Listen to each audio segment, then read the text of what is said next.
उन्होंने एक औद्योगिक नगरी, जो औद्योगिक क्षेत्र में एक प्लॉट लिया। वहाँ उनका office, tin set, factory set सब बनाया, सब मशीनें डाली पूरी, और वहाँ पे उनका कारोबार शुरू हुआ। आज उनका लगभग 50 लाख का महीने का टर्नओवर है।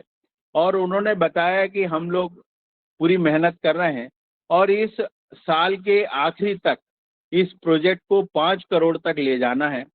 और अभी मैं मेरे घर में बड़ा हूँ और मेरे पास जवाबदारियां हैं, मेरे छोटे भाई भी हैं। मैं अभी 23 कंप्लीट होके 24 में लग गया हूँ। मेरा ये मानना है कि जो बड़ी फैक्ट्रियां टर्नओवर करती हैं वो टर्नओवर मुझे करना है।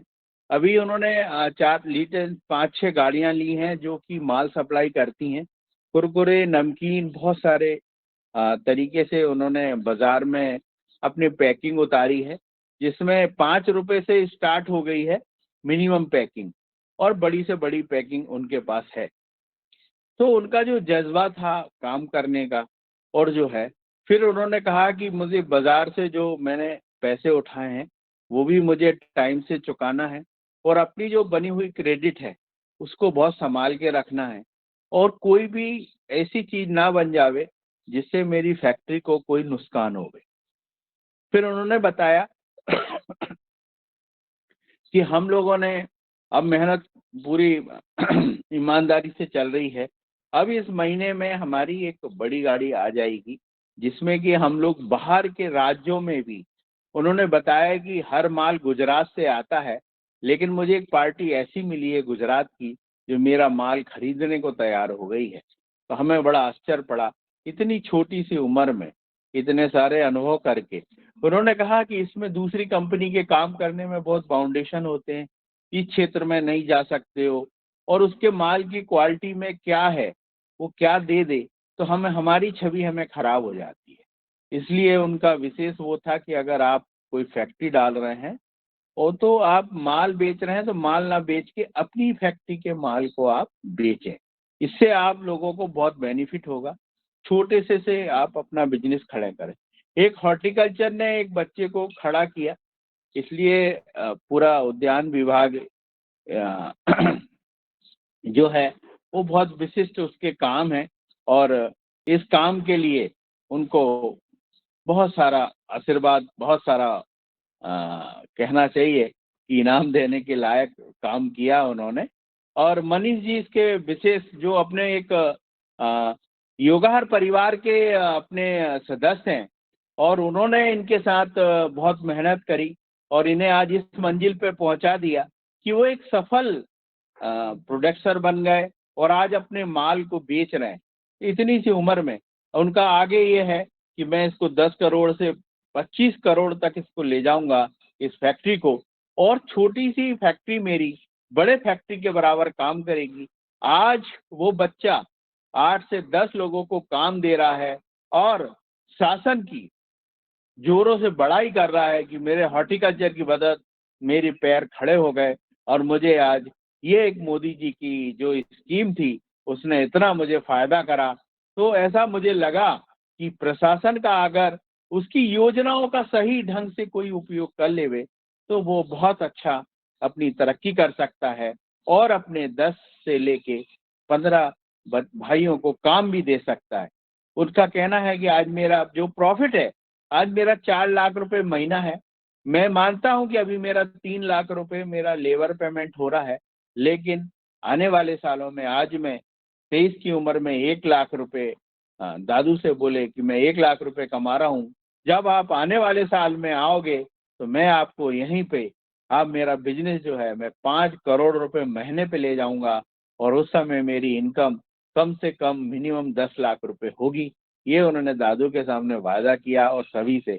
और उनके काम करने की शैली जो थी वो लग रही थी कि वाकई ये उस ऊंचाइयों पे पहुंच सकते हैं, क्योंकि जब हम पिछली बार गए थे तो उनके जो कारखाना था तो उसमें 15 से 20 लाख की मशीनें थी। आज उनके पास लगभग 1 करोड़ से ऊपर की मशीनें थी, और रॉ मटेरियल इतना था कि वो निरंतर 24 घंटे भी माल बनाए तो कमी नहीं। जिसके पास मशीनें बहुत अच्छी हो, रॉ मटेरियल बहुत अच्छा हो और बाजार की कमी नहीं हो, उसको ऊंचाइयां अवश्य छुएंगी। वो बातें कल मन को छुई। हम और दादू ने करीब 1-1.5 घंटे किसी और बेरोजगार को हम लोग ले गए थे, किसी रोजगार को, कि तुम भी ऐसा बिजनेस खड़ा करो। वो भी बहुत प्रभावित हुआ और उन्होंने कहा, जिन्हें हम ले गए थे, कि भैया हम भी ऐसे ही कोई नया बिजनेस एक खड़ा भैया करना चाहते भैया हैं। उन्हें बेरोजगार मत कहो। हाँ, वो रोजगार रोजगार, जी जी जी, वो रोजगार वाले थे, सर्विस वाले थे वो। जी जी, पर बहुत अच्छा दादू, कल मतलब उस बच्चे का जो वो था, बहुत बढ़िया था। उनने हमें नमकीन खिलाया, चाय पिलाई और बहुत अच्छा स्वागत किया। लिए श्लोक जी के लिए भी धन्यवाद बनता है। कभी हम चाहेंगे कि वो हमारे योगाहार में अवश्य आवें और उन्हें किसी दिन मनीष जी से बात करके उनको हम लेके आएंगे। इसलिए मनीष जी को भी बहुत सदन का धन्यवाद कि उन्होंने ऐसे और ऐसे उन्होंने हॉर्टिकल्चर विभाग ने ऐसे नर्मदापुरम में 15 प्रोजेक्ट खड़े किए हैं जो शासन की योजनाओं का लाभ लेते हुए वहाँ के बच्चों ने, एक जो 12th पढ़ा हुआ बच्चा है, वो इतनी उसकी सोच और इतना वो है, वो बहुत अच्छा लगा कि आने वाले जो हमारे बच्चे हैं वो इतना अच्छा सोच रहे हैं। ये हमें बहुत खूबी लगी। हमें लगा कि हमारे बच्चों को खूब सारा आशीर्वाद देना चाहिए, जो इतना अच्छा सोच रहा है कि 10 लोगों को काम देना है और इतना काम करना है, 24 घंटे काम में लगा हुआ है। ये सारी चीजें देख के मन को बहुत प्रफुल्लित हुए। बस इतना ही। ओम जी, प्रणाम। बहुत बहुत धन्यवाद भैया। कल की जो यात्रा थी निश्चित रूप से, और उसके संबंध में आपने बहुत कुछ चीजें बताई। मैंने वहां से क्या कुछ प्राप्त किया, मैं अपने सदन को बताना चाहता हूँ। देखिए, उम्र जो है लगन के आगे कोई मायने नहीं रखती। आप देखेंगे कि वो एक 22-23 साल का लड़का ना, और 3 भाई हैं। वो उन्होंने कहा कि हम 3 भाई, ये हमारी बड़ी वो, और तीनों जो है, तीनों की अभी शादी नहीं हुई, तीनों तन मन धन से मेहनत कर रहे हैं। एक तरफ जिनको भैया कह रहे हैं कि हम जो है बेरोजगार नहीं, वो टीसीएस में पूना में काम करते हैं, अच्छी उनकी सैलरी मतलब तनख्वाह है, वेतन है, परंतु वो ये महसूस कर रहे हैं कि हम कहाँ फंस गए। और ये क्या, हमें ऐसी बातें ये 15 साल बाद क्यों आ रही है, ये वो सोच रहे हैं। उस व्यक्ति ने बताया, उस लड़के ने, कि जब मैं दूसरे के यहाँ काम कर रहा था तो मुझे 4 शिफ्ट में लगातार काम करना पड़ा, और वो 5वीं शिफ्ट में भी ये कह रहा कि अभी आपको और काम करना है। तो ये हमारा कितना शोषण था, इस बात से मुझे लगा कि नहीं, अब मैं जो है अपना स्वयं का काम करूंगा। और वो आकर के उसी मेहनत से लगा, परिश्रम से लगा। भैया ने एक बात और नहीं बताई कि वो उसका जो गोल है, वो लक्ष्य है कि मैं तो अंतरराष्ट्रीय स्तर पर इसको ले जाऊंगा। कल जो वो बात कर रहा था, राष्ट्रीय नहीं अंतरराष्ट्रीय स्तर की, और जहाँ जहाँ लाखों की नहीं करोड़ों की बात कर रहा था। और ये मैं अपने सदन से ये निवेदन करूंगा कि हमारे नर्मदापुरम के जो लोग हैं वो निश्चित रूप से वहां जाएं, और या बाहर के लोग भी आकर के देखें कि किस तरह से वो फैक्ट्री रन कर रही है, और कितनी कम उम्र। एक तरफ पढ़े लिखे जो है वो केवल उसका कहना था कि भैया डिग्री तो आप प्राप्त कर सकते हो, डिग्री प्राप्त करना उतना महत्वपूर्ण नहीं है। ये जो बंदे थे, ये जो टीसीएस में काम कर रहे हैं वहाँ पूना में, ये भी पढ़े लिखे हैं, ऐसा नहीं है, तो हम परंतु लेके गए थे, जो है? टीसीएस में सर्विस कर रहे हैं उसे हम लेके गए थे वो कारखाना दिखाने, हाँ श्लोक हाँ जी का। हाँ हाँ। जी। और वो श्लोक जी के केस में काम कर रहे हैं, उनके जो मैनेजर है उन्होंने ही अपने को बताया था कि वो ये जो बड़े पद पर है वो ये सोच रहे हैं कि अब हम ऐसा कैसे सोच रहे हैं, उस समय ने हमने ऐसा क्यों नहीं सोचा, हम उस समय करते तो आज कहाँ होते। और उन्हें प्रेरणा उनके सीनियर से मिली कि उनका सीनियर जो है वो इस तरह से सोच रहा, तो उन्होंने भी अपनी बात की। एक बात और वहां हमने देखी, जिस भाई को हम लेकर गए थे उनके घर गए, उन्होंने हाई डेंसिटी पर अमरूद लगाए हुए।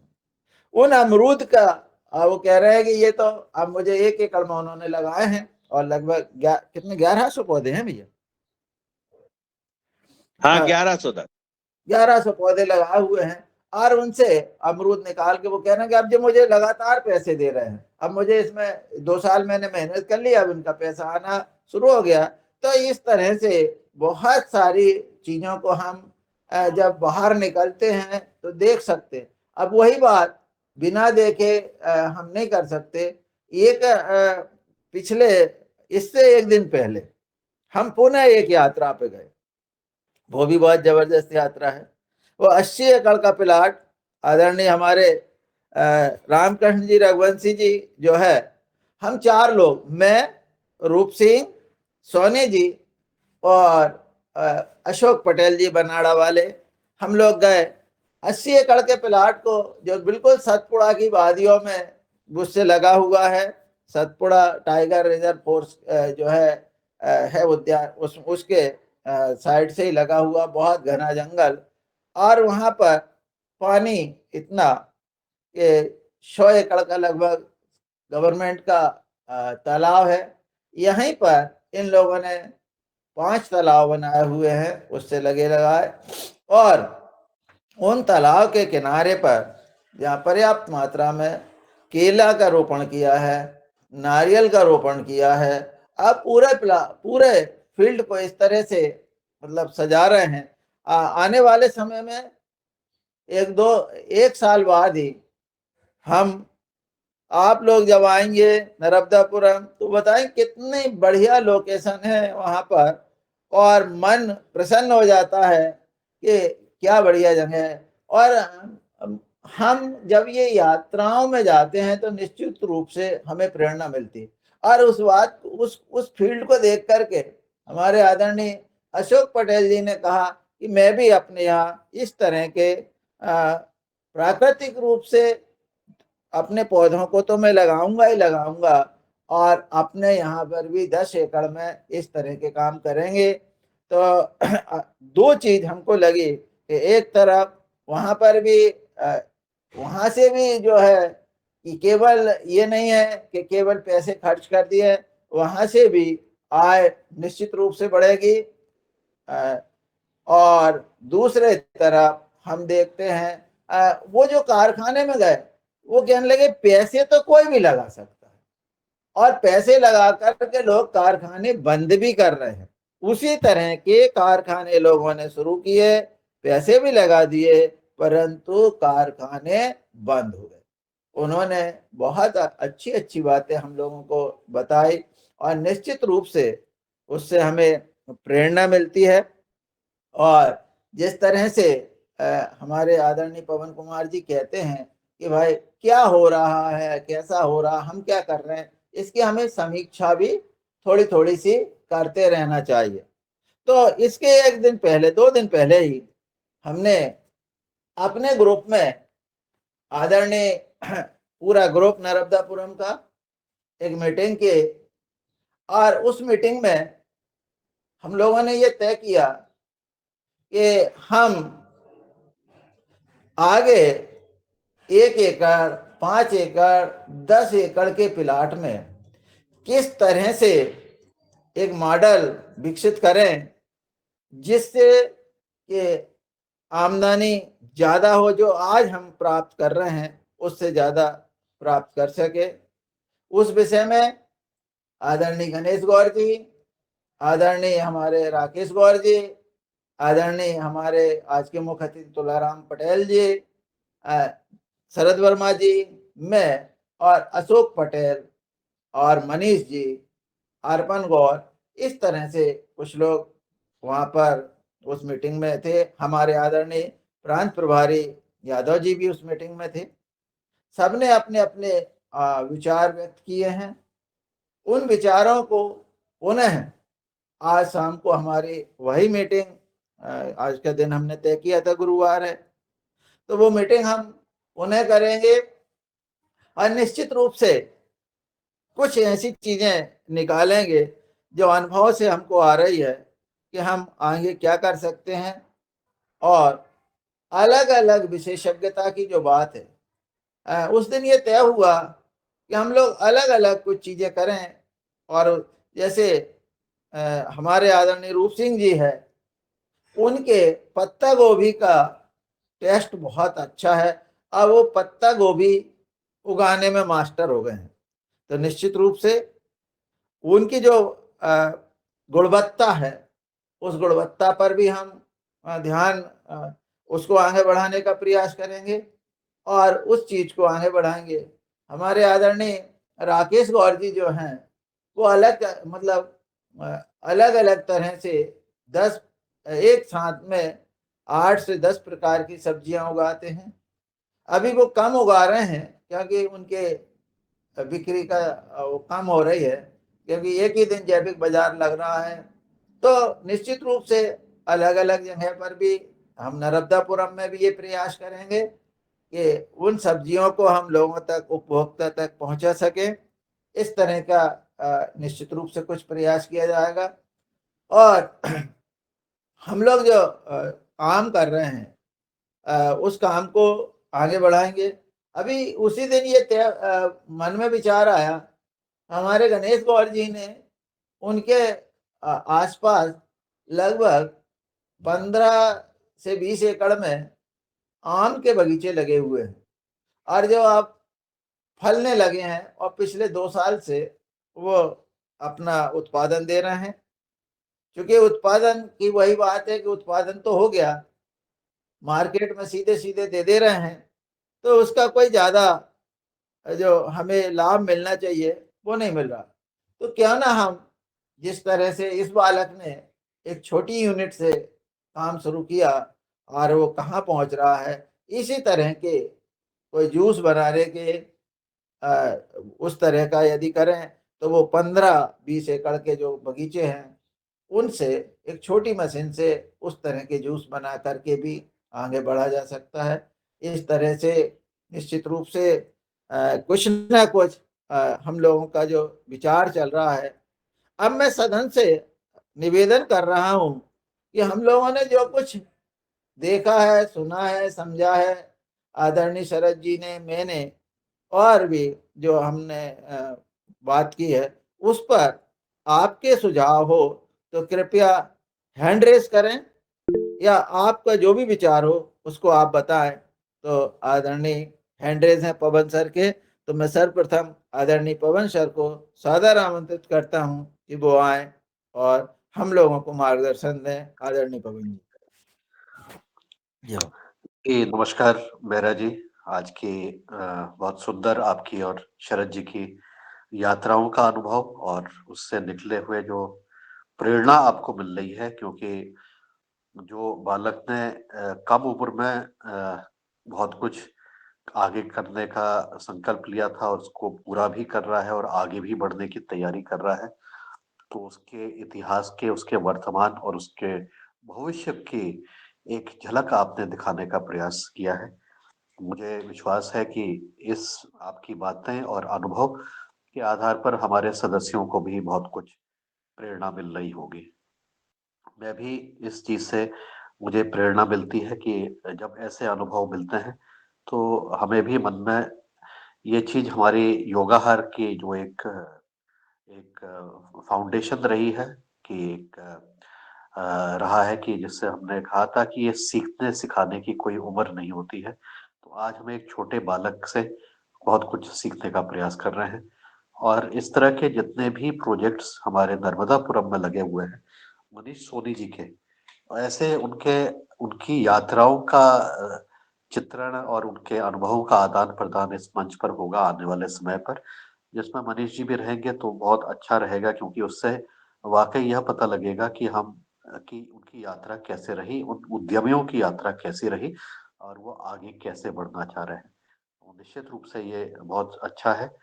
और उसके आगे आपने जो संकल्प लिए हुए हैं कि एक 5 एकड़ में, 10 एकड़ में इस तरह का एक मॉडल बनाएंगे जहाँ जिससे ज्यादा इनकम हो, ये भी बहुत अच्छा है, क्योंकि हमारे अपने क्षेत्र में ही छोटा सा एक मॉडल सब जगह बने तो उसके मुझे लगता है कि बहुत दूरगामी फायदे होंगे। मेरा इसमें एक विचार है या सोच है या मेरी अपनी एक धारणा है, वो ये है कि जो अपने यहाँ वहाँ पर आप मॉडल बनाएंगे, इस चीज पर भी आप चर्चा करें कि उस क्षेत्र में से कुछ एक क्षेत्र, एक छोटा सा क्षेत्र अगर आप प्रकृति के लिए भी छोड़ दें, जहाँ पर प्रकृति का एक प्राकृतिक रूप से सब कुछ वहाँ पर आप ये आपस में चर्चा करने की बात है, मैं ये नहीं कह रहा हूँ कि ऐसा ही करना है।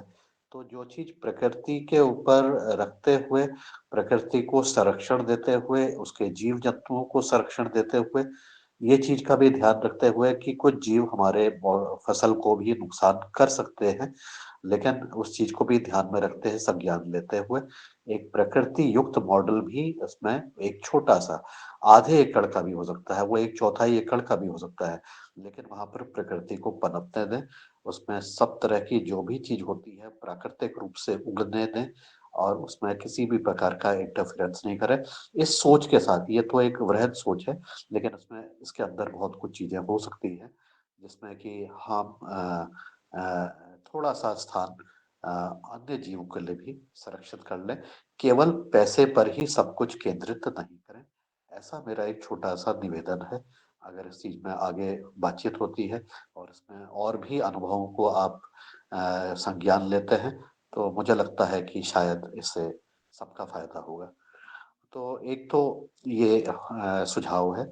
दूसरा सुझाव ये है, सुझाव नहीं है, मैं उत्सुक हूँ जानने के लिए कि जो लाह की आपने खेती देखी, वो लाह की खेती को अगर आप हिस्टोरिकली देखते हैं कि हमारे आपके क्षेत्र में पहले के मतलब कई साल पहले शायद लाह की खेती ज़्यादा होती थी, लेकिन वो बहुत कम अब धीरे-धीरे बहुत कम हो गई है। क्योंकि इसलिए बहुत महत्वपूर्ण है लाह की खेती क्योंकि ये इसके जो उत्पाद हैं ये प्राकृतिक उत्पाद हैं। इसमें जो उत्पादन होता है वो प्राकृतिक उत्पादन है और ये केमिकल ने जब आकर के उसको रिप्लेस कर दिया, तो पूरे भारत में जहाँ पर एक बहुत बड़ा हिस्सा जहाँ लाह की खेती से उसके उत्पाद बनते थे और उसका उपयोग हमारे जीवन के अनेक चीज़ों में होता था, तो वो सब विलुप्ति की कगार में पहुँच गया, सिवाय के कुछ एरियाज़ में। तो जो पलाश की फसल है, पलाश का पेड़ है और इसके अलावा भी और पेड़ के ऊपर भी फसलों के बेरी के पेड़ हैं और एक और पेड़ का मुझे ध्यान आ रहा है क्योंकि मैंने उसमें थोड़ा-सा काम किया था। तो उसपे भी लाह की फसल का उपयोग करके और उससे जो प्राकृतिक उत्पाद बन रहे हैं, जिसका कि खाने में भी उपयोग होता है, पेंट में भी उपयोग होता है, अन्य चीज़ में भी उपयोग होता है। तो इस तरफ भी ऐसे चीज़ों को जो कि अभी आज के समय में शायद हमारे केमिकल आधारित उत्पादों से ज़्यादा महँगे हो रहे हैं, लेकिन महँगे होने का मतलब ये नहीं है कि उनकी उपयोगिता नहीं है, उनकी उपयोगिता है और वो उसका उपयोग अगर हम अपने उत्पादों को जो ये अलग-अलग उद्यमिता के क्षेत्र में अब जो काम करेंगे, वहाँ पर उसका उपयोग करेंगे, तो वो भी मुझे लगता है कि एक बहुत अच्छा एक मॉडल बन कर के आ सकता है। तो ऐसे नर्मदापुरम क्षेत्र में जो भी लोग लाह की खेती कर रहे हैं, उनको उनको भी चिन्हित करते हुए, उनके भी इन चीज़ों को समझते हुए, उनको भी प्रोत्साहित किया जा सकता है और आपके मॉडल में भी यथासंभव लाह की खेती को छोटे स्तर पर, जहाँ तक के संभव हो, उसको इंटीग्रेट किया जा सकता है, ऐसा मेरा मानना है। क्योंकि ऐसा जब हम करेंगे और उस चीज़ को आगे लेकर के चलेंगे तो आने वाले समय में इन उत्पादों की वैल्यू और ज़्यादा बढ़ेगी और ये क्योंकि प्राकृतिक उत्पाद हैं, तो ये इनकी तुलना केमिकल के उत्पादों से नहीं की जा सकती है और इसको इनका उपयोग करके हम भी सुरक्षित रहेंगे क्योंकि केमिकल का ज़्यादा उपयोग करते हुए तो हम उसके दुष्परिणाम को देख ही रहे हैं।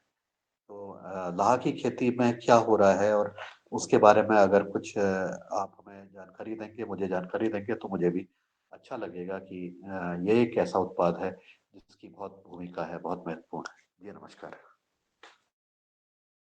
जी ओम सर, बहुत बहुत धन्यवाद सर। आपने हमें और एक प्रेरणा दी है कि प्राकृतिक जंगल भी किस तरह से हम अपने आप जो उगने वाला है उसको हम करें। ऐसा कहा जाता है कि प्रकृति को यदि उसके भरोसे पर छोड़ दिया जाए, उसमें छेड़छाड़ नहीं करें, तो वो अपने आप ही एक स्वरूप धारण कर लेती है और उसमें छोटे से लेकर के बड़े वृक्ष तक सब अपने आप बन जाते हैं। जी, बहुत बढ़िया आपने हमें सुझाव दिया, उस पे निश्चित रूप से कहीं न कहीं कुछ किया जाएगा। और अब मैं सदन में शायद हैंड रेज़ हमारे योगाहार से भी था, तो उनको सादर आमंत्रित करता हूं कि वो आए और अपनी बात कहें। जियो।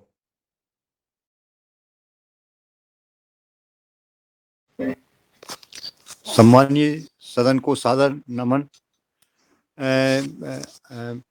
कल ही मेरी बात हुई है, एक सज्जन है भोपाल के पास में, उनका गांव है, उन्होंने आधा एकड़ में ये पूरा जंगल फार्म का पूरा मॉडल तैयार कर लिया है और उनसे बात हुई है, उस सदन में उपस्थिति अपने मुख्य अतिथि भी वो स्वीकार करने के लिए तैयार हैं और बहुत अगले बढ़िया हफ्ते भैया, से जी निश्चित जी रूप से उनसे संपर्क करिए, उन्हें बुलाइए जी जी, और जी जी निश्चित उनके अनुभव का हम सुनेंगे और उनसे जो भी जी हमको सीख मिलती है वो हम लेंगे। जी।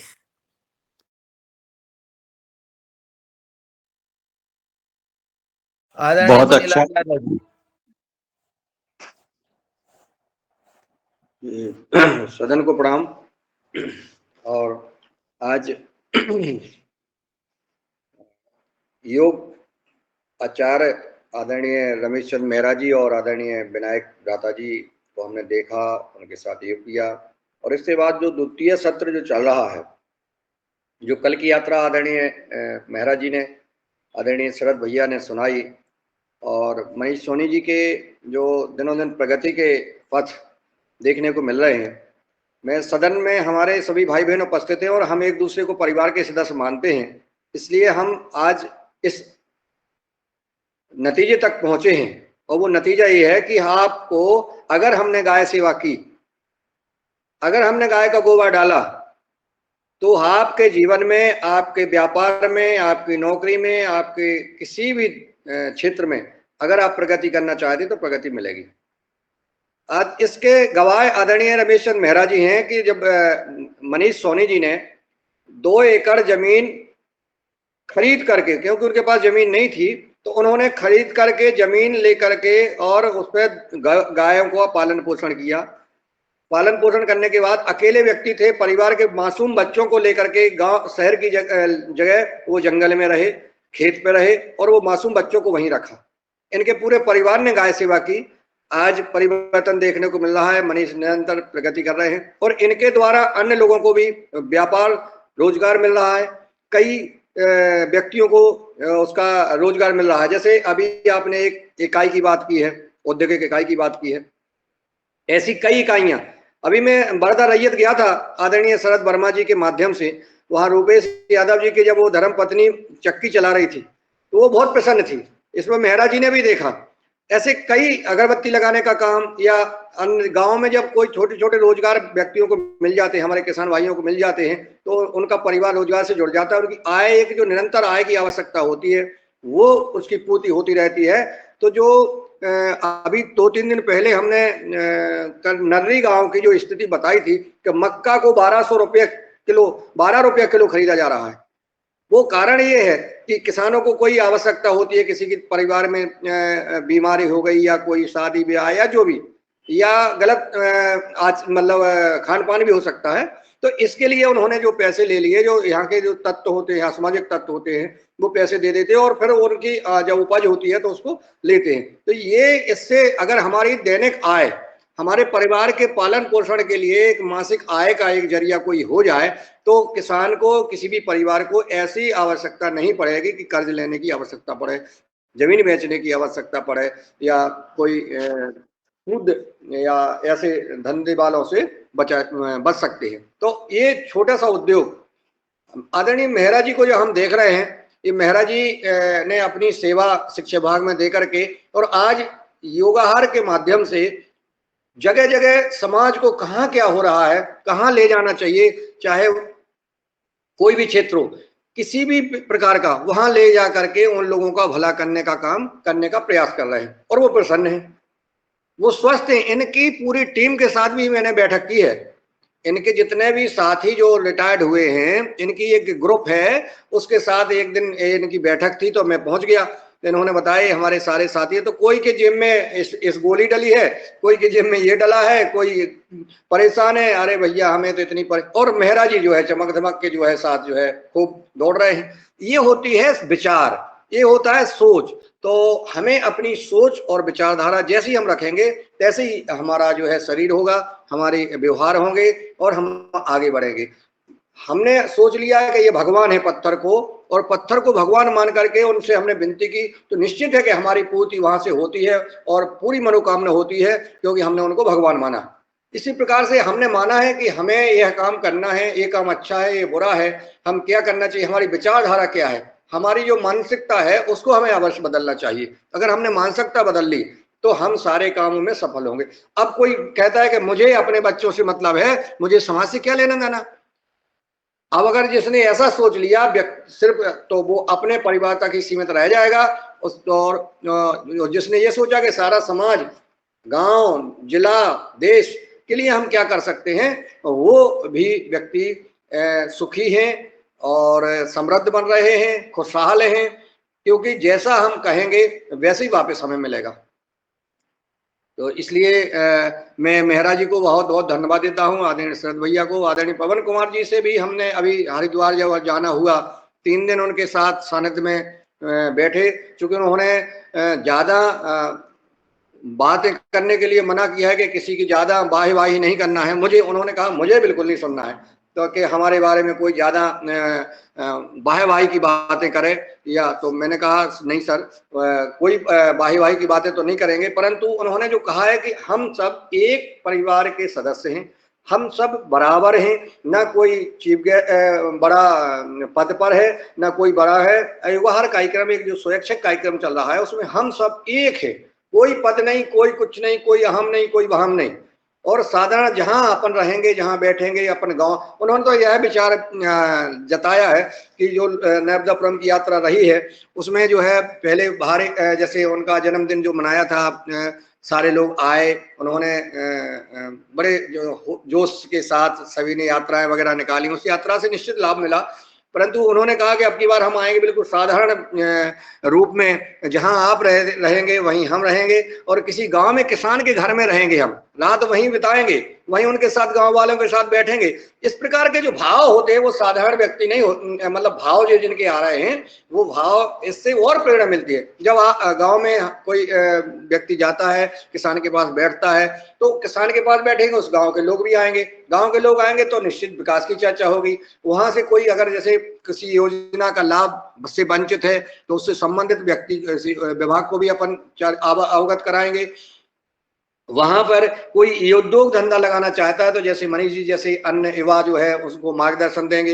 इस प्रकार से कोई जैविक प्राकृतिक खेती करना चाहता है उनको उपाय बताएंगे। किसी भी लाइन से कोई जुड़ना चाहता है, कोई शिक्षा के क्षेत्र में, कोई व्यापार के क्षेत्र में, कोई सामाजिक, चाहे राजनीतिक के क्षेत्र में, जो भी जहां जाना चाहता है, तो ऐसे जो है आने वाले समय में ऐसे कार्यक्रम भी होने वाले हैं। तो निश्चित अभी कल जो है हमारा ML गौर साहब, हमारे जो पतंजलि किसान सेवा समिति के जिला प्रभारी हैं, उनके साथ कल जाना हुआ कई गाँव में बैठे, चर्चाएं हुई।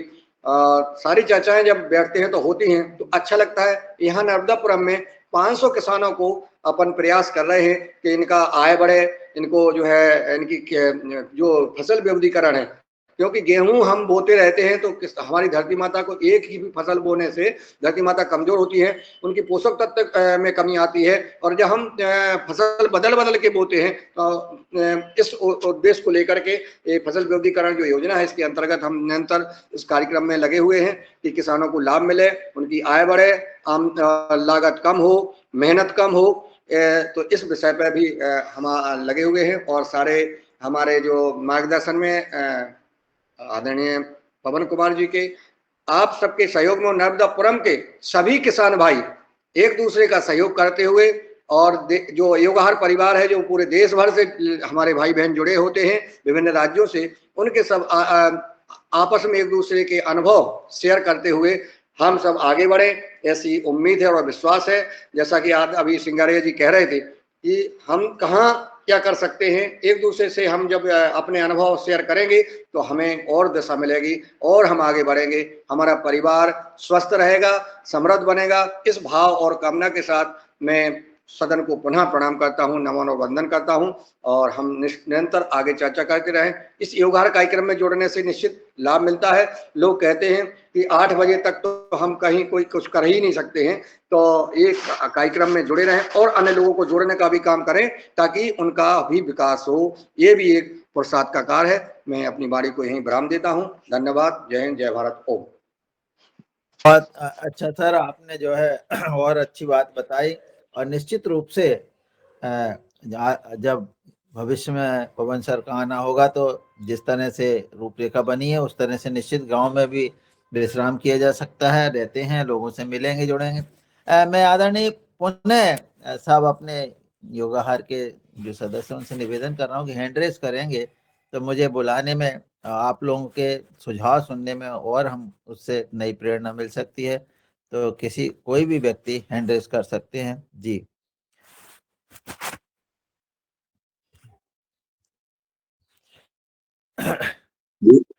एक यात्रा के विषय में और मैं बताता हूँ। दादू के साथ हम लोगों ने अभी एक परीक्षा लेने गए थे हम लोग।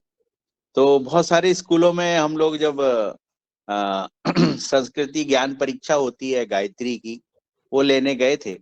तो हमने कुछ स्कूल के मॉडल भारत सरकार के देखे जहाँ पे उन्होंने ड्रेस इतनी अच्छी कर दी है कि ऐसा लगता है कि वो बच्चे जो हैं बहुत अच्छी ड्रेस उनकी करी, और उन्हें बकायदा बस उनकी नई आई हुई है तो उन्हें गांव से बस से ले जाते हैं, और बहुत बड़ी बिल्डिंगें उनके स्कूल की बनाई जा रही हैं।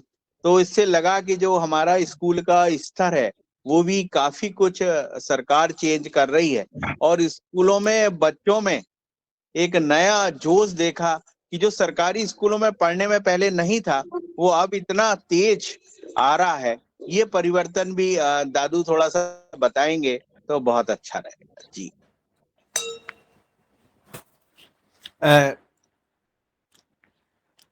पहले मैं आदरणीय हैंडरेज जो है वालों को प्रणाली, हाँ, प्रणीता साकरे जी है, उनके हैंड रेज है तो उन्हें बुलाता हूँ, फिर आप इस पे चर्चा करेंगे। प्रणीता साकरे जी, जी हो। दादू को प्रणाम करती हूँ और शरद भैया को और समस्त योगाहार के मंच पर उपस्थित सम्मानीय योगाहारियों को सादर नमन। बड़ी अच्छी चर्चा चल रही है और नए नए विषय, नए नए अनुभव योगाहार के माध्यम से हमें सीखने मिल रहे हैं कि जैसे कि अभी भाई साहब मुन्नीलाल जी भाई साहब ने अपने अनुभव व्यक्त किए कि हरिद्वार पतंजलि में जाने के बाद में भाई साहब पवन जी ने क्या कहे।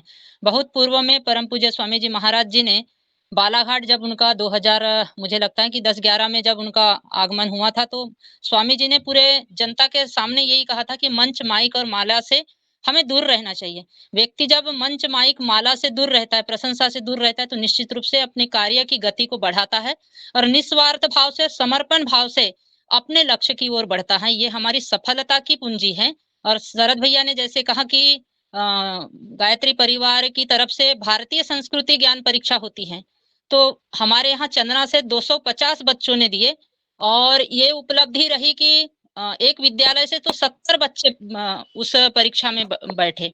उसका परिणाम ये है दादू जी कि अभी कुछ समय पूर्व में हरिद्वार विद्यालय के एक शिक्षक अपनी पूरी टीम के साथ में गए थे और जब उन्हें हरिद्वार पतंजलि में रुकने का ऐसा अवसर आया तो जब वो देखे कि कुछ साधन नहीं है तो छोटे से आग्रह पर जब मुन्नीलाल जी भाई साहब ने कहा कि आप वाल्मीकि धर्मशाला में रुक जाइए, वो व्यक्ति वहां गए और वो 3 दिन रुके और उन्हें वो अनुभव आया कि देखिए तो संगठन में काम करने वाले एक कार्यकर्ता की बात पर कितनी महत्ता है, कितना महत्वपूर्ण ये विषय है। जो चूंकि जो वहां जाने के बाद में हमारा अपना कोई नहीं ऐसा समझ में आ रहा था, सब सारे नए लोग थे। उस दिन से उस व्यक्ति ने अपनी विचारधारा को ही बदल दिया कि निश्चित रूप से हमें अपने कर्तव्य करना चाहिए, हमें अपने कार्य करना चाहिए। और उन्होंने उस विशेषता को गांव तक लाया, समाज तक लाया, अपने विद्यालय तक लाया और विद्यालय परिवार को ये बताया कि आप अच्छे काम करेंगे तो निश्चित उसका फल आपको मिलेगा। और उन्होंने 70 बच्चों को भारतीय संस्कृति ज्ञान परीक्षा दिलवाई, बिठाले और योग की तरफ उन्होंने अपने पूरे विद्यालय को मोटिवेट किया है। ये बड़ी उपलब्धि है। इसीलिए हमें केवल और केवल अच्छे नागरिक के लिए और अपने क्या कर्तव्य है वो करना चाहिए, संगठन के हित में, समाज के हित में, राष्ट्र हित में। बस इतना ही कहकर मैं अपनी वाणी को विराम देती हूँ। जय हिंद, जय भारत, ओम। जी, बहुत बहुत धन्यवाद। निश्चित रूप से जो आपने कहा है कि वाल्मीकि जो है वो वहाँ पर रुके, वहाँ तो व्यवस्था है ही ऐसी, और वहाँ जाकर के 3 दिन तो रुक भी सकते हैं। और उसका प्रभाव निश्चित रूप से जब एक देखते हैं लोग तो पड़ता ही है, और वो आकर के कुछ लोग अच्छा काम करते हैं, कुछ उसको भूल जाते हैं, पर जो भी जितने लोग भी निकल रहा है वो हमारे लिए बहुत उपयोगी होते हैं।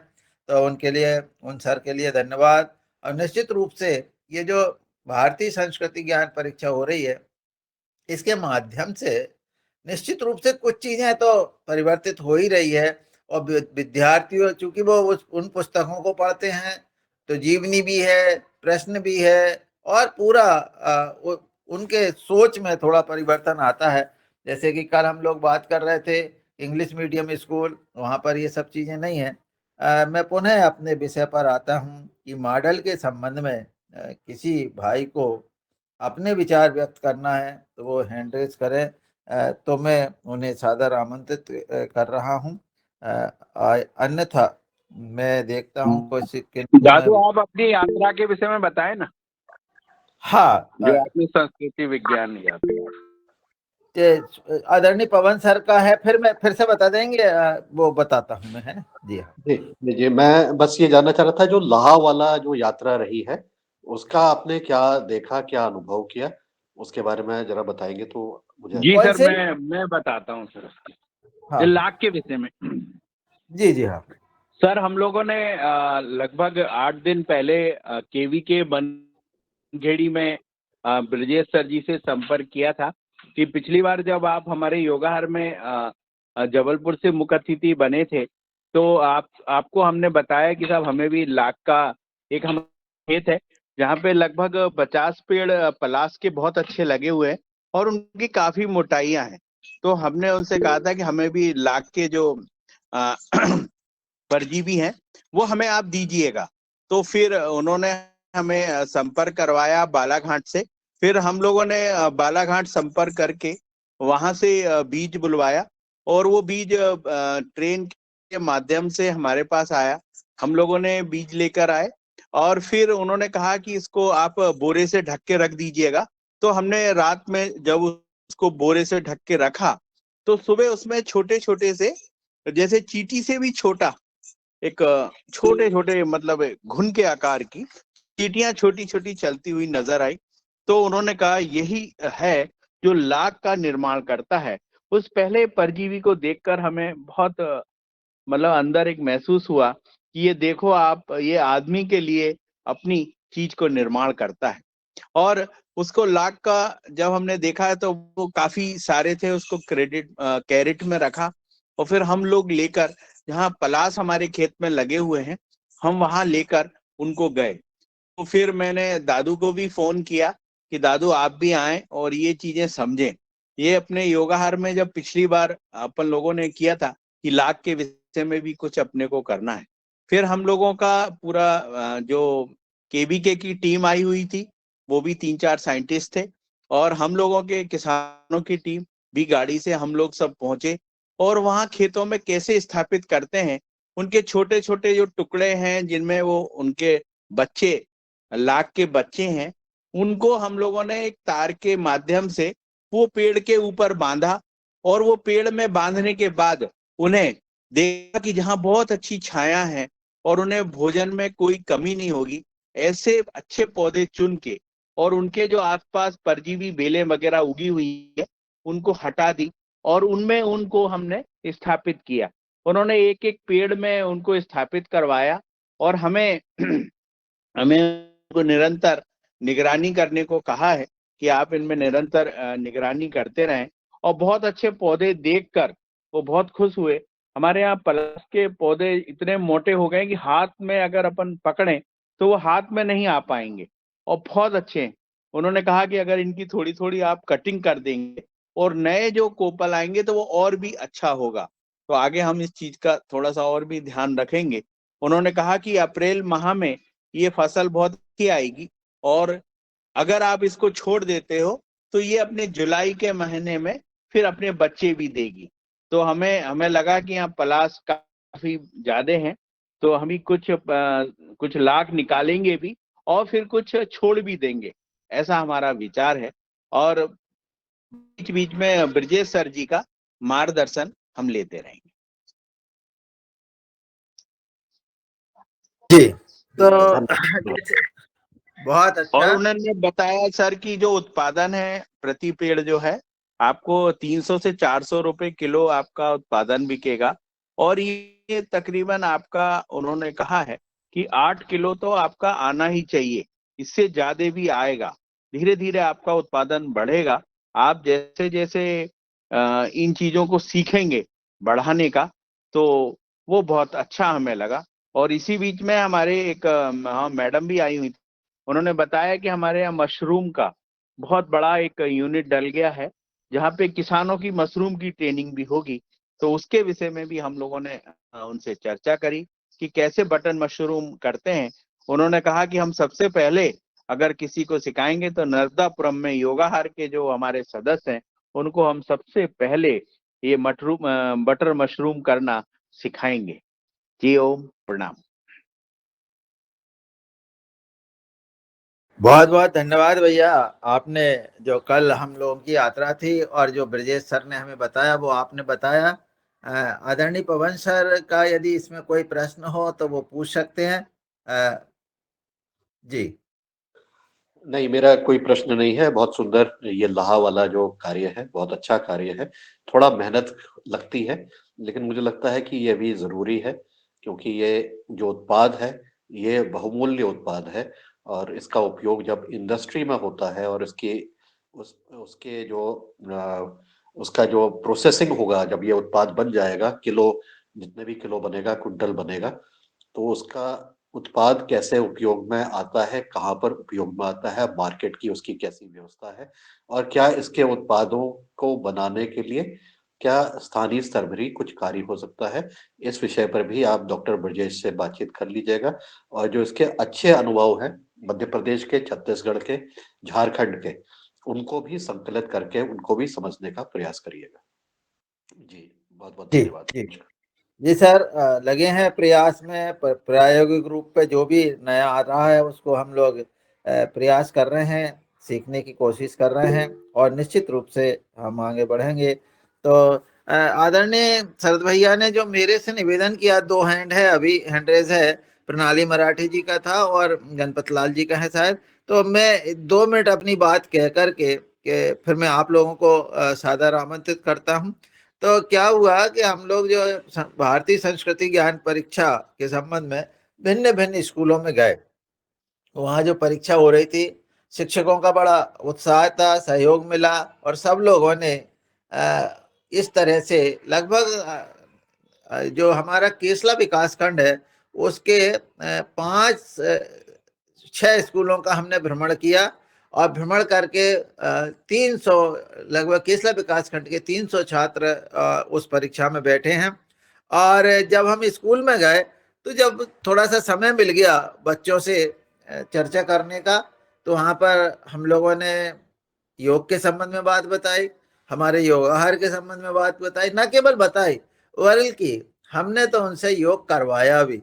और इन सबको बच्चों ने बहुत उत्साह से किया। उनको खूब हास्यासन करवाया, उनसे पीटी करवाई, उनको वृक्षासन कराए। तो इस तरह से निश्चित रूप से नई चीज जब पहुंचती है और बच्चे तो खेल में रहते ही हैं, सब ने बहुत उत्साह से लिया। और जैसे शरद भैया कह रहे थे कि जो सर मैडम ने पुनः याद किया है कि आप लोग आए, तो निश्चित रूप से हमें जब भी समय मिलेगा हम उन स्कूलों का भ्रमण करेंगे और उसमें इन सब चीज़ों को भी बताएंगे।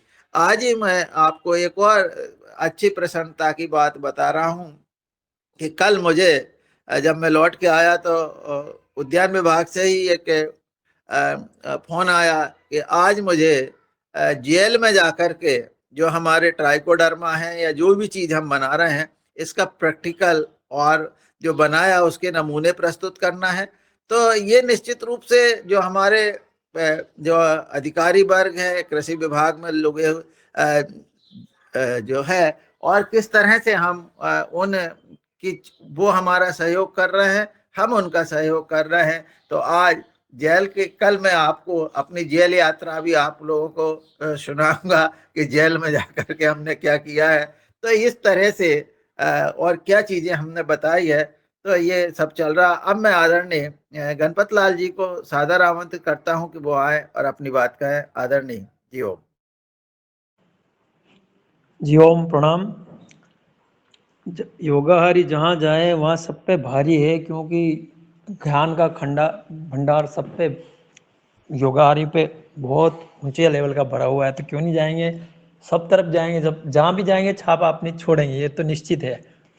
मैं लाख के विषय में पूछना चाहता हूँ कि ये लाख जो अपने चूड़ी वूड़ी बनती है उसकी खेती के बता रहे थे क्या आप?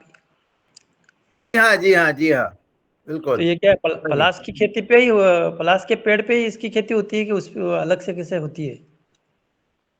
पलाश, बेर और एक वृक्ष, जैसे अभी आदरणीय हमारे पवन सर जी बता रहे थे, तो वो हम और आपको बता पाएंगे। पर बेर और पलाश पर तो कल हमने उन लोग उसको लगाया ही है। जी जी, वो क्या है, पलाश के पेड़ इधर क्या है, इनको अनुपयोगी मानते हुए बहुत सारे कटिंग कर रहे हैं हमारे इलाके में। तो ये मान लो खेती इसकी होती है तो एक्स्ट्रा इनकम हो जाती थी, ये पलाश के पेड़ भी बच जाएंगे, ऐसा मेरा मानना है।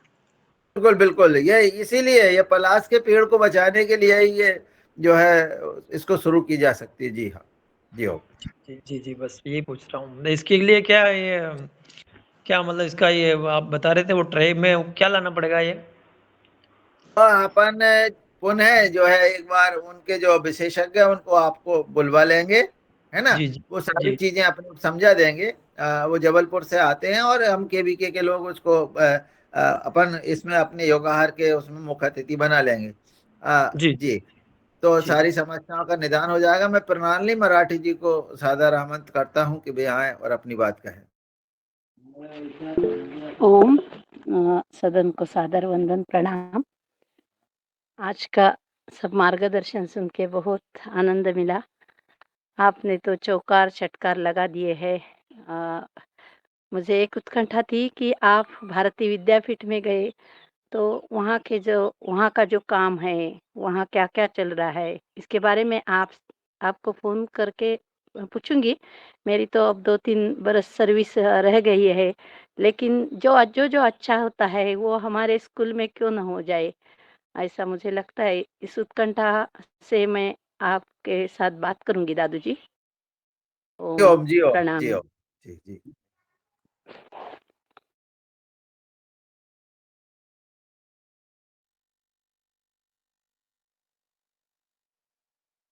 आदरणीय दिनेश सनवाल जी, आपका हैंड रेज है, आप आए और हमें मार्गदर्शन दें। जी हो। जी आदरणीय धन्यवाद। मार्गदर्शन तो मैं आप सभी से प्राप्त करता हूँ, आदरणीय दादू जी से प्राप्त होता है। और वास्तव में आपने एक शब्द कहा कि उम्र सीखने की लिए कहीं भी दीवार नहीं बनती, और वो प्रत्यक्ष दर्शन, पहले दर्शन आपसे ही होते हैं कि इस अवस्था में आपकी जो कार्यशैली है और भी जमा हो रही है, और भी युवा हो रही है, और निश्चित ही आप इस चिर युवा की शक्ति को आगे बढ़ा रहे हैं। और ये हमारे समाज में भी, हमारे आस-पास भी ये इसके प्रभाव दिख रहे हैं। जो दूसरी बात बताई है, जो उन युवा के बारे में कि जो कि कम उम्र में उन्होंने उद्यम स्थापित कर दिया है और सफलता की कदम वो आगे बढ़ा रहे हैं। तो निश्चित ही ये मार्गदर्शन और हमारी वातावरण का, हमारे पर्यावरण का, सामाजिक पर्यावरण का असर होगा, और ऐसा होना ही चाहिए। इस क्रम में जब मार्गदर्शन की बात करते हैं तो आदरणीय पवन सर का नित्य, निरंतर और कई जो मल्टी डायमेंशन को लेकर वो चलते हैं कि जहाँ, जैसे, जिस भी तरह से हो, अ, बातों को सँवार करके, कार्यों को सँवार करके आगे बढ़ना होता है।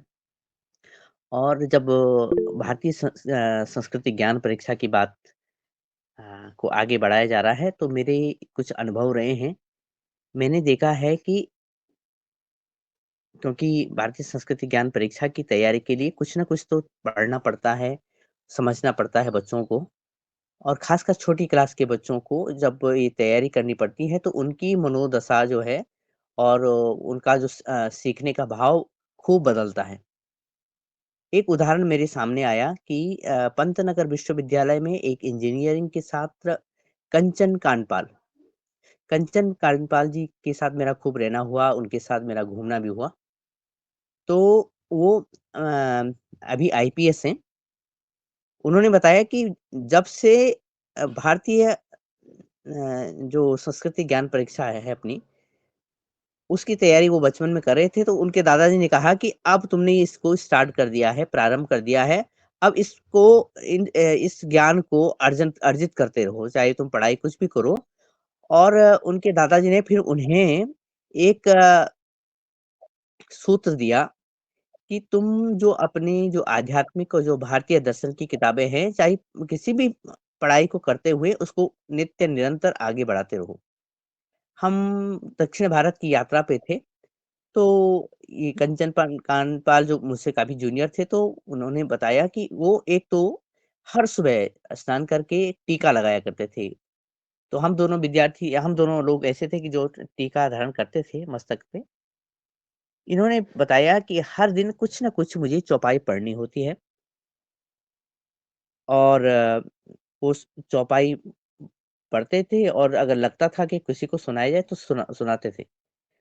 इन्होंने इंजीनियरिंग के विद्यार्थी होते हुए फिर उन्होंने हिंदी सब्जेक्ट से जो आईएएस की परीक्षा है उसमें यानी उसमें भाग लिया।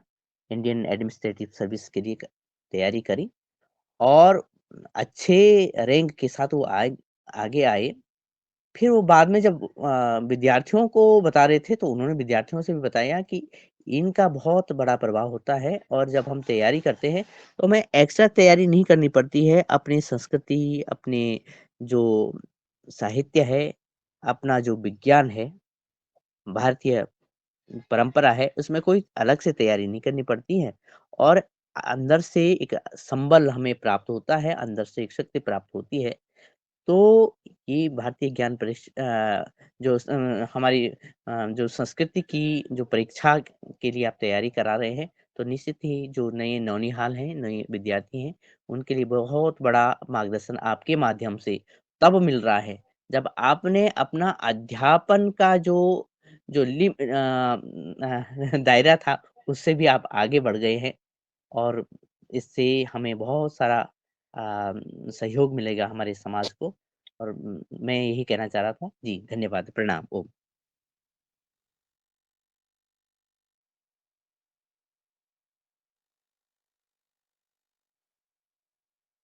जी, आप म्यूट हैं। जी,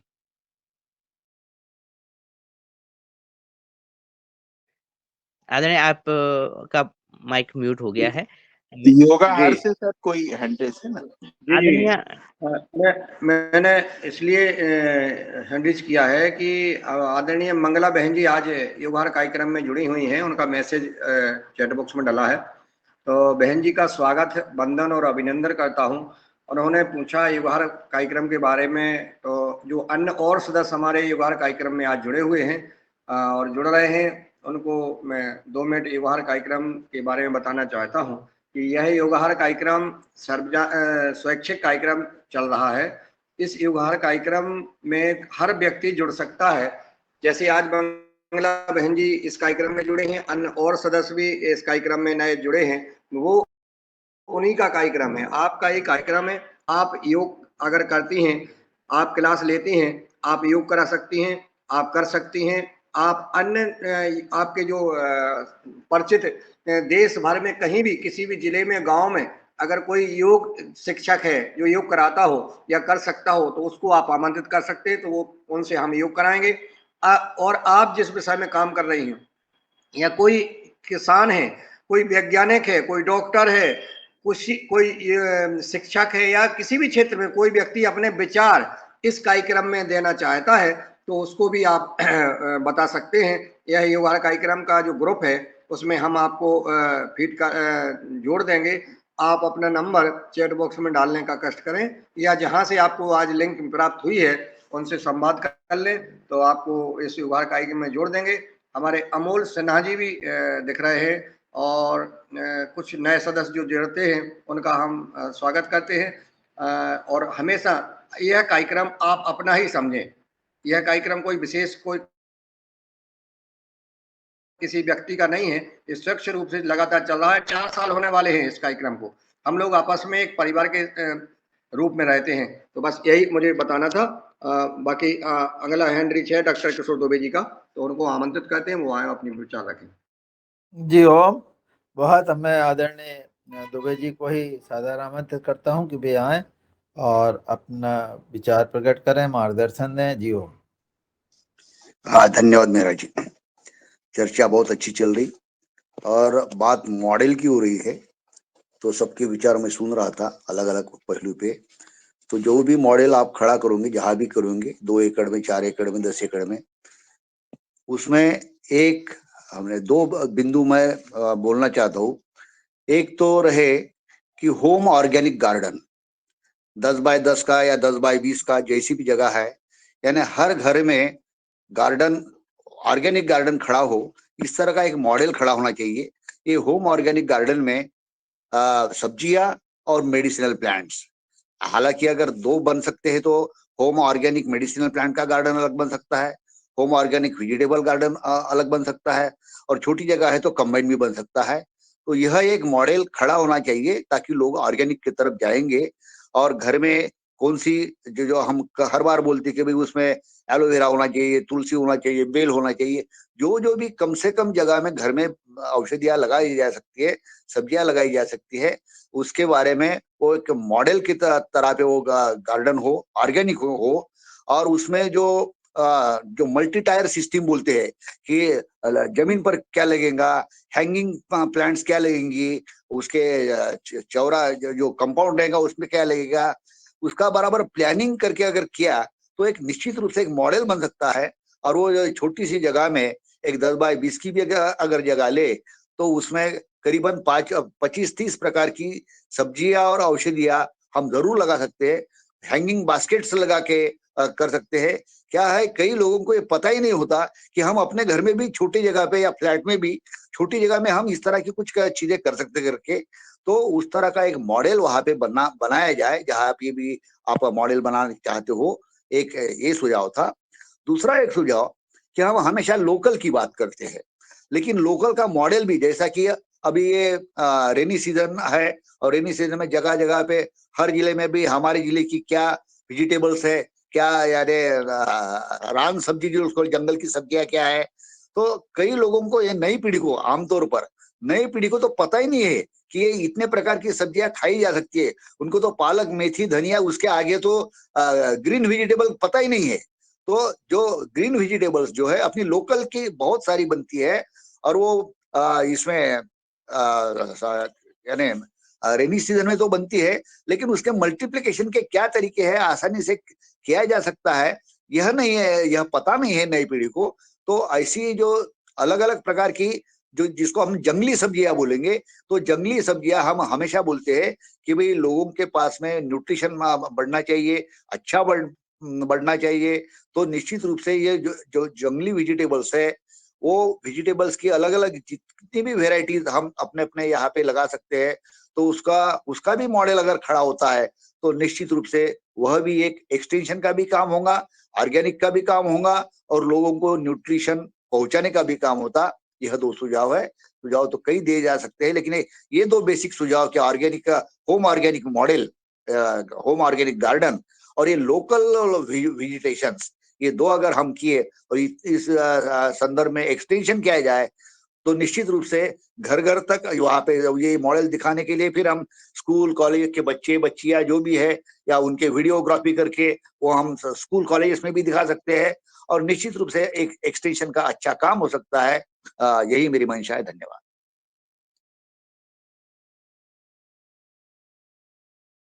बहुत अच्छा सर, सुझाव आपके बिल्कुल मानने योग्य हैं और निश्चित रूप से इन बातों पर भी ध्यान रखा जाएगा। आज हमारे 3 सुझाव हमें जो मिले हैं, एक जो है प्राकृतिक मॉडल का, दूसरा आपका होम गार्डनिंग मॉडल का, और कोई सज्जन भी यदि हमें इस तरह से सुझाव देंगे तो निश्चित सभी के सुझाव हम सादर उनको आमंत्रित करेंगे। जी ओम। और मैं अब किसी के हैंड रेज नहीं है, समय हमारा हो रहा है। यदि किसी को कुछ कहना है तो वो कह सकते हैं, वरना अब हम जो है अपने इस सभा को समापन की ओर ले जाएंगे। तो आदरणीय मैं मुन्नीलाल जी से निवेदन करता हूं कि वे आए और आभार। जी जी, आपका हैंड रेज है, आप बोलें, स्वागत है। रमा त्यागी है। मैं गाजियाबाद में हूँ। अब अभी भाई साहब कह रहे थे इस बारे में कि हर एक जगह पे होम गार्डन होना चाहिए। तो इसी संदर्भ में जिले के यहाँ पर 450 स्कूल हैं हमारे गाजियाबाद में। सरकारी स्कूल जितने हैं वो 465 के करीब हैं। और मैंने वहां पे हर एक स्कूल में, चाहे वो ग्रो बैग्स में हो या गमलों में हो, और जिनके पास जमीन है वहां पे जमीन में सब तरफ में किचन गार्डन लगाने के प्रयत्नशील हूँ पिछले 2 साल से। और लगभग 60 स्कूलों में मैं ये कार्य कर चुकी हूँ। तो घर में भी है, छोटा सा मॉडल सारा लगाया हुआ है। यहाँ पे हम कर रहे हैं, घर पे भी करते हैं क्योंकि छत भी है, जमीन भी है, तो दोनों तीनों जगह पर कर रही हूँ। इसका मेन उद्देश्य यही है कि एक तो जो हमारे सरकारी स्कूलों में बच्चे होते हैं वो निम्न वर्ग से आते हैं और उनको पूरा पौष्टिक खाना नहीं मिलता। तो हफ्ते में अगर उनको उनकी दाल वगैरह में भी हमारी कुछ सब्जियां डल जाती हैं तो उनको पौष्टिक आहार मिल जाएगा। इसके साथ साथ ही मैंने वहां पे 5 तरह के फलों के वृक्ष भी लगाए हैं, जिसमें सहजन है और कड़ी पत्ता है, ताकि उनके खाने में कुछ ना कुछ पौष्टिकता अवश्य जाए। सो ये मेरा एक प्रयत्न चल रहा है। धन्यवाद जी, धन्यवाद। बहुत सुंदर बहन जी। और आदरणीय रामा बहन जी, आप इस कार्यक्रम में रोज जुड़े, आपका स्वागत है। और अन्य बहनों को भी जोड़ें जिस इस प्रकार के जो गार्डन लगाती हैं बहनें, उनको निश्चित शिक्षा मिलेगी, प्रेरणा मिलेगी आपके मार्गदर्शन से। एक दिन आप पूरा अपना मार्गदर्शन अनुभव बताएं, कैसे आपने सीखा, कैसे जाना, कैसे किया। 8 बज गए हैं, 8 बजे तक यह कार्यक्रम चलता है। 8 बजे के बाद फिर समय से हम जो आप चर्चा करेंगी। बहनें बहुत जुड़ती हैं और बहुत रुचि रखती हैं। आप जरूर एक दिन जो है कार्यक्रम में अपना अनुभव शेयर करें। आज के कार्यक्रम में आदरणीय रमेश चंद्र मेहरा जी, आदरणीय विनायक जी सहित उपस्थित हमारे सभी भाई बहनों को नमन और वंदन करते हैं। चूंकि आज बहुत ही महत्वपूर्ण चर्चा हुई, मैं और अन्य भाई बहनों से अपील करता हूँ, निवेदन करता हूँ कि अन्य एक दो भाई कार्यक्रम में और जोड़ें, ताकि हम अपने अनुभव शेयर करें। अपने तो आप विचार रखते हैं, हो सकता है आपके अनुभव से, आपके सुझाव से अन्य किसी की जिंदगी बदल जाए, किसी का परिवार बदल जाए, किसी की समस्या का समाधान हो जाए, तो इससे बड़ा और पुण्य क्या हो सकता है। इसलिए आप लोग आए और इस कार्यक्रम में अन्य लोगों को जोड़ें, आप अपना अनुभव भी शेयर करें। धन्यवाद। जय हिंद, जय भारत, जय जवान, जय किसान, वंदे मातरम, ओम। आज यहीं विराम देते हैं। कल 5:30 बजे पुनः मिलते हैं नए युग शिक्षक के साथ, मुख्य वक्ता चीफ गेस्ट के साथ, नए विषय के साथ। ओम। जी ओम। सभी को नमन प्रणाम। जी ओम। सभी को ओम जी नमन। ओम, सभी को प्रणाम। और गणेश गौर जी से कह देना कि आम का भंडारा करवा दे। आम का भंडारा नहीं हुआ उनका। जी ओम, सबको प्रणाम। ओम जी ओम। जी बिल्कुल आइएगा। ओम ओम ओम। जब आम पके तब भंडारा जरूर कराएं।